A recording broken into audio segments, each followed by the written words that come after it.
Hey, hi, how are you? Welcome back to the e-learning series on hazard identification, assessment, and control. In this segment, what we're going to do is we're going to cover the formal hazard assessment. No text required. It's formal because it's recorded, documented, and it becomes part of the organization's demonstration of both compliance and due diligence. Previously, we covered what is a hazard along with things like consequence and risk. We understood the controls, and this is where we put it all together into the formal hazard assessment. So if somebody asks you, great, we see the hazard, we understand the hazard, we understand controls, what's next? Well, what's next is, well, it's been called many names. A job hazard assessment, a job hazard analysis, hazard risk analysis, and likely more. Now, I won't gloss over the process. It takes time and effort. But as I've mentioned previously, it's also a legal requirement in most jurisdictions. The next piece, and that's, if I had $1, as it said, for every time it was asked of me or told to me, we have work to do. Why are we wasting time writing about it? Oh, if I had $1. And as I said, it's time consuming. So be prepared for some pushback. However, you as the safety professional, you also have another task. Don't complicate things. Make it easy to do, practicable and simple. That way you'll get some buy-in. The hazard assessment, what it is, it's a procedure designed to identify, assess, and manage health risks and safety hazards in the workplace. I hear employers and many others shouting me as I hit this slide, but believe it or not, once again, it's a legal obligation in most jurisdictions. So let's take a look at that legal aspect, shall we? Or at least some examples.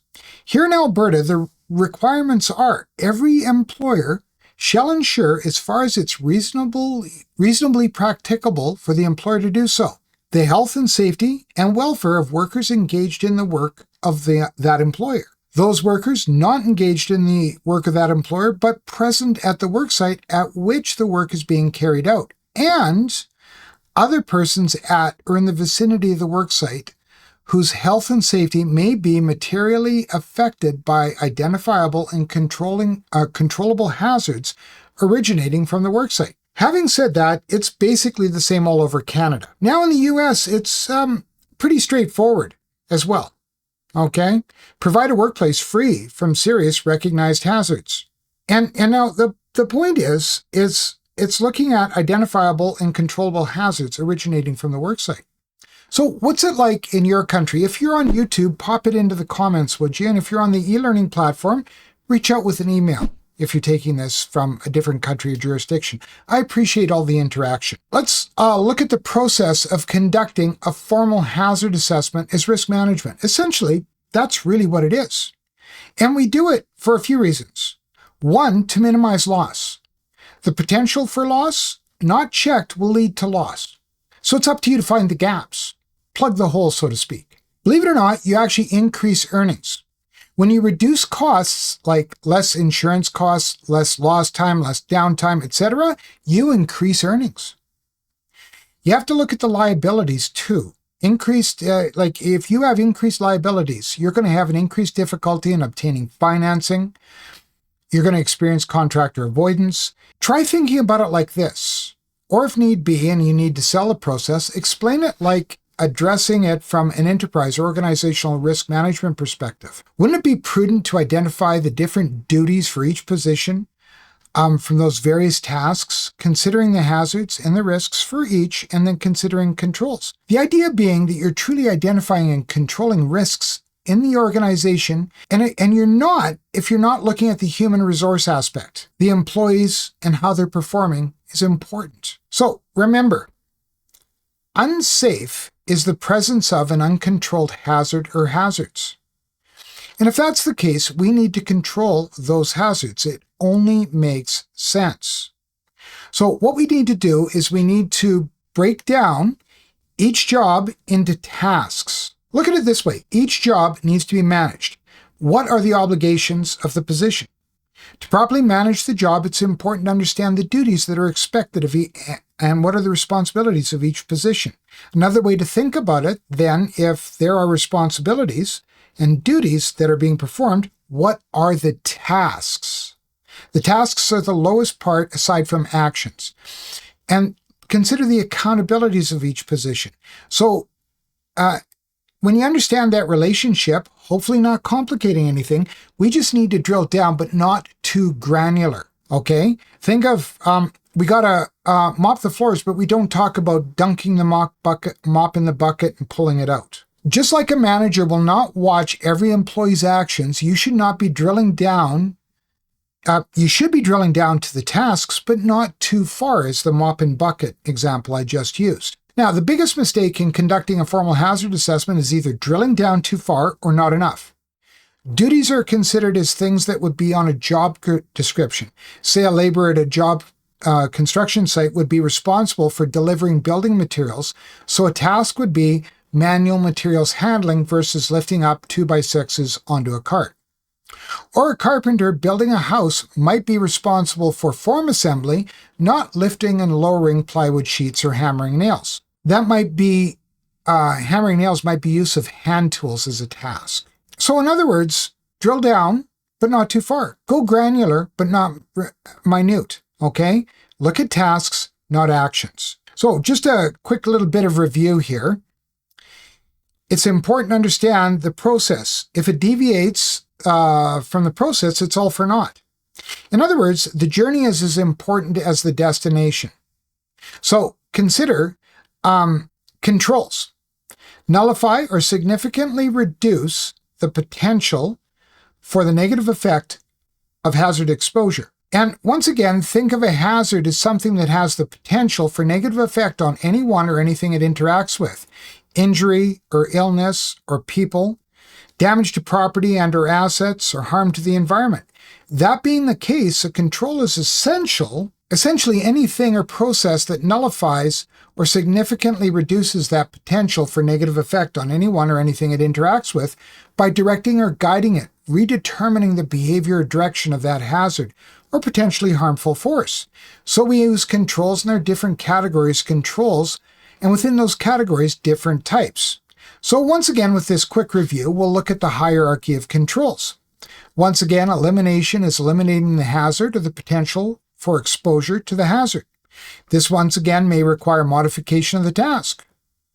Substitution, which is substituting the hazard for something less hazardous, may also require modification of the task. Once again, if you're eliminating or substituting, you're likely going to have to just start that part of the assessment right from scratch. Now, engineering is establishing a barrier between the exposed worker and the hazard, as close to the hazard source as possible. Think guarding on a moving blade, for instance. Administrative is anything that influences or directs worker behavior. And then finally, PPE are things that are worn or attached to the worker to minimize the effects of exposure to a hazard. So think a hard hat, for instance. I can't reiterate it enough. If you're performing either elimination or substitution, it's going to trigger a restart of that part of the hazard assessment process for that task, because elimination or substitution changes the situation significantly. Now, the other thing to remember is we follow an order of operations when performing a hazard assessment. We begin by identifying hazards. We break the job down into tasks and look at the hazards associated with each task. We assess them for risk and give them a quantity or a numerical value. And then we implement controls.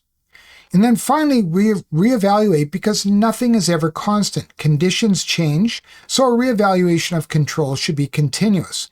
And I'll mention that a bit more in the next video, or the next lesson if you're on the learning platform. So to properly identify the hazards associated with the tasks being performed, one first has to have an understanding of the work, and of course, know where to find the tasks being performed.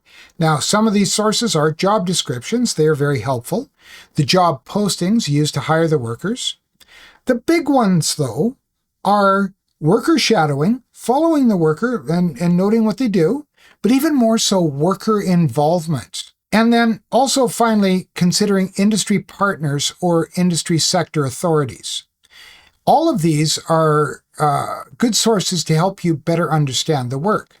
So now let's get started with addressing hazards. Once again, I'm only going to show you some examples. There'll be document templates that you can download if you wish, or you can create your own.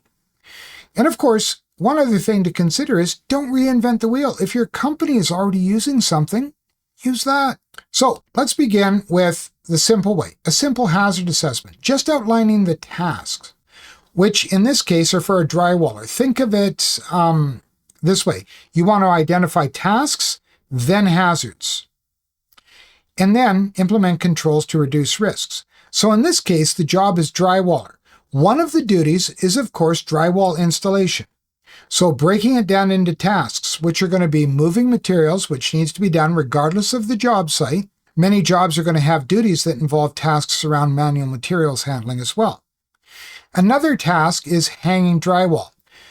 I use the language install because often the use of colloquialisms can be confusing, but commonly it's called hanging drywall. I also added drill in screws as there are different methods such as gluing.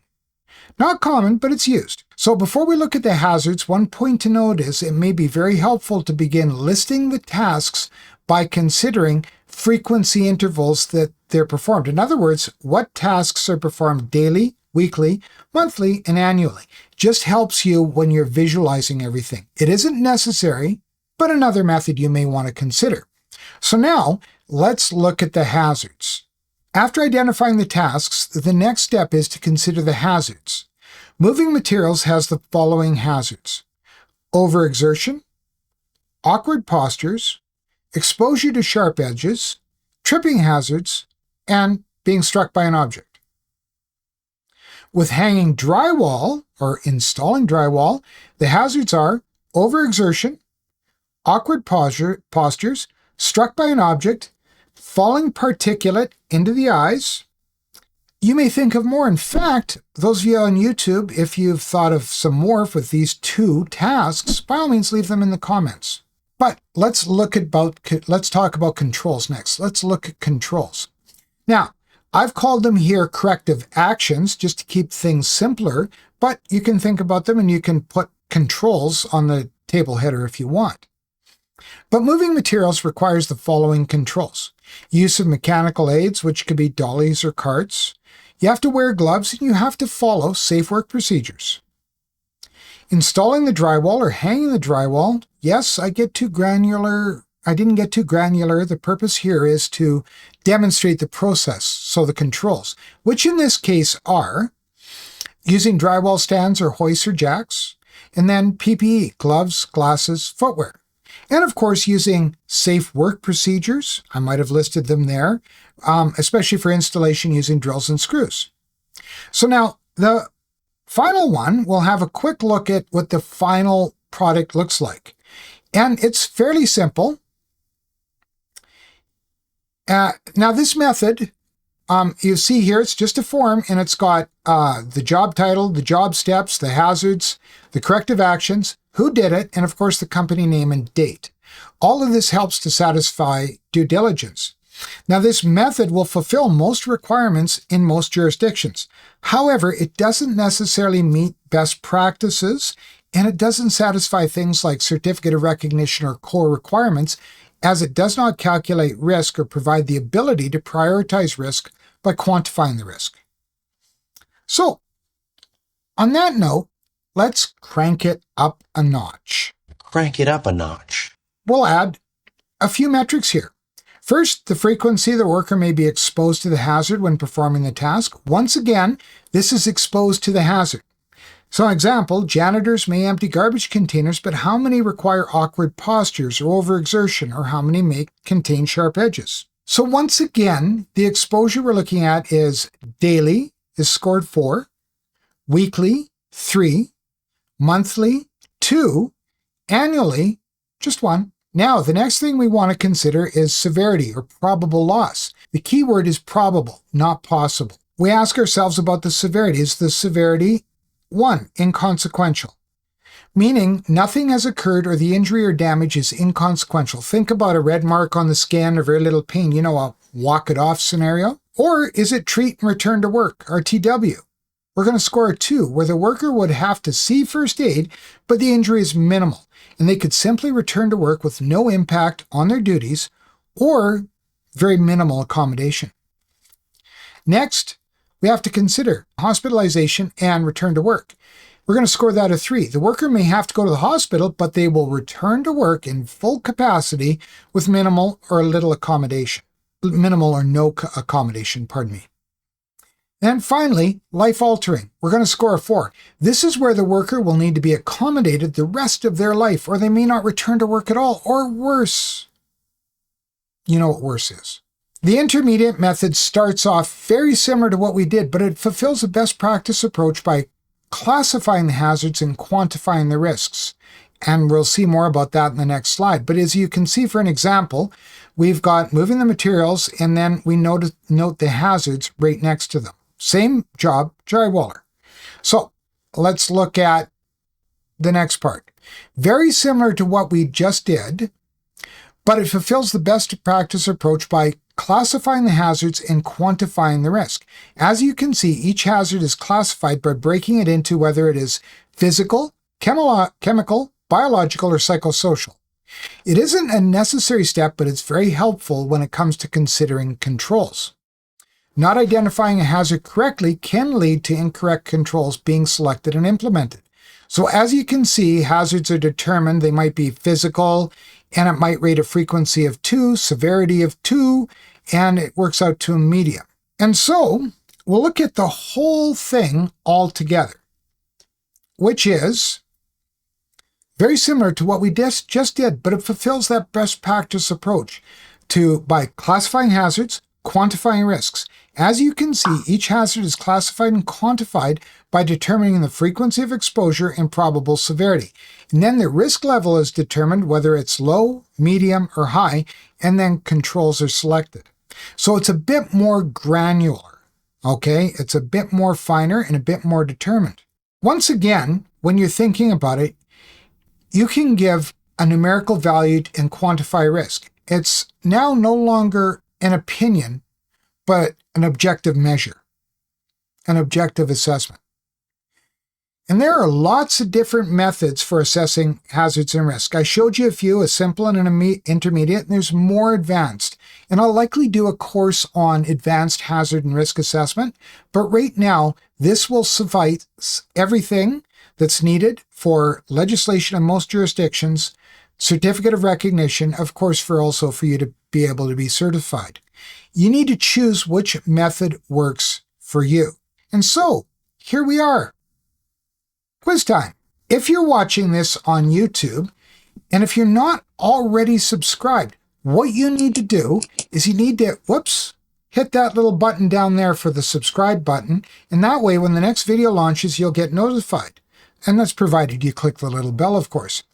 If you're on the e-learning platform, there's going to be a short quiz that you'll need to take to ensure this module is complete. Once you're done, you can move on to the next one, which is about different types of hazard assessments. Oh, and you folks on YouTube, you can check out this video up here if you want. It might be of interest. And let's remember, being a safety leader is different, okay? Safety leaders means you're embracing continuous improvement, striving to improve and make your workplace a safer and healthier workplace. Okay? Take care. Bye for now.